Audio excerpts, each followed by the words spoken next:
What's good, YouTubers and YouTubettes? This is JB Sports back again with another one.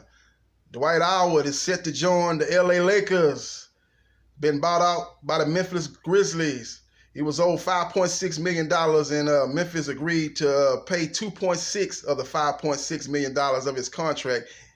And Dwight Howard is now free to go to the Los Angeles Lakers.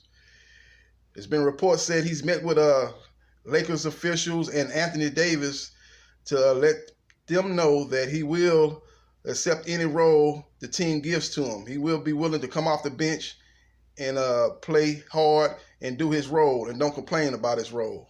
So he's basically convinced the organization that he won't cause any trouble. He won't be like, hey, man, I need my touches in the post.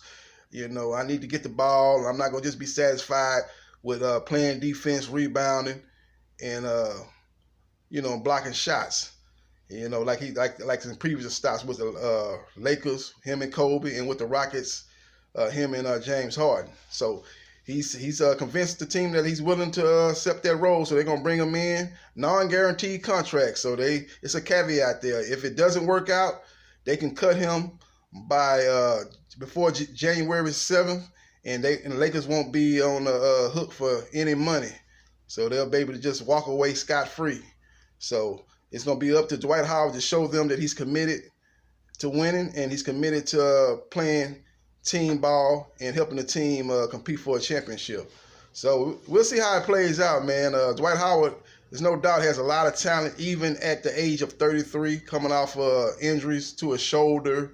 I think he had a torn labrum, had a bad back. I don't know if he actually had surgery on there, but he's had a history of back issues. He's lost 25 pounds, so he is in excellent shape.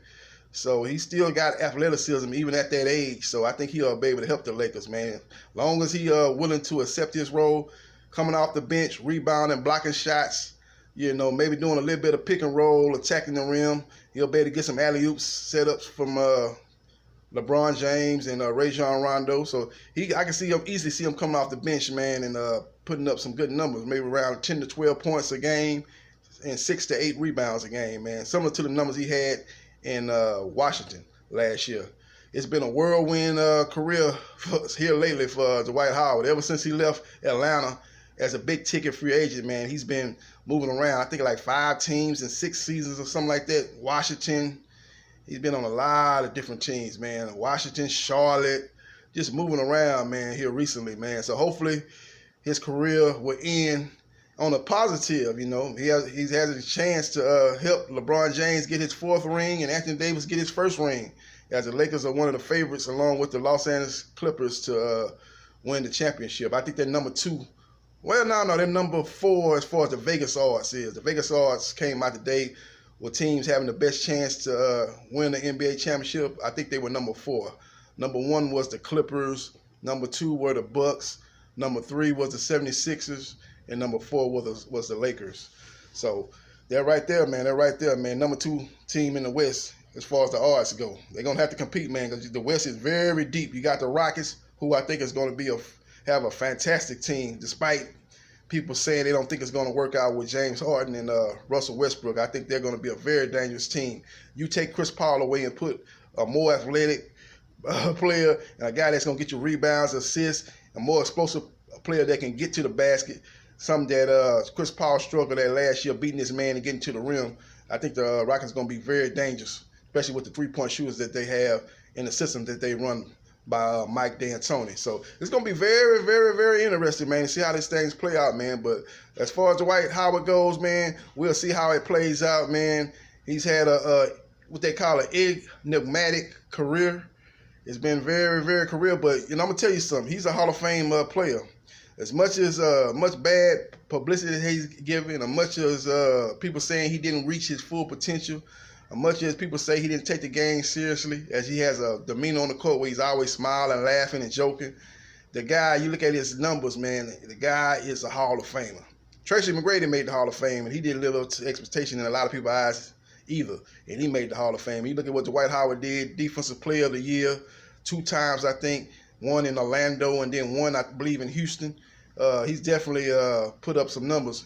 In his heyday, he was arguably the best center in the NBA, along with Yao Ming, in the mid to early 2000s. The early 2000s to mid 2000s, he was considered the best center. Very athletic. He's putting up He's putting up over 20 points a game and over 13 rebounds a game and blocking 3 or 4 shots a game. So he was a monster in the middle, as they call the center, as they call great centers of the past, like Akeem Olajuwon and people like that ilk. He didn't have the post game of Akeem Olajuwon, but as far as shot blocking and rebounding, man, he was on par with all the dominant centers of the past. So he's not going to be able to rekindle that. That was a younger version of him, but if he can just be a good role player, the best backup center in the NBA, I think that's what the Lakers will be hoping for. I think that'll suit the Lakers well coming off the bench to support LeBron James, Anthony Davis, Kyle Kuzma, and those guys there in the Lakers' quest to win another championship and hang another banner in L.A. So we'll see how it plays out, man. This is JB Sports, the man, the myth, the legend. I holla.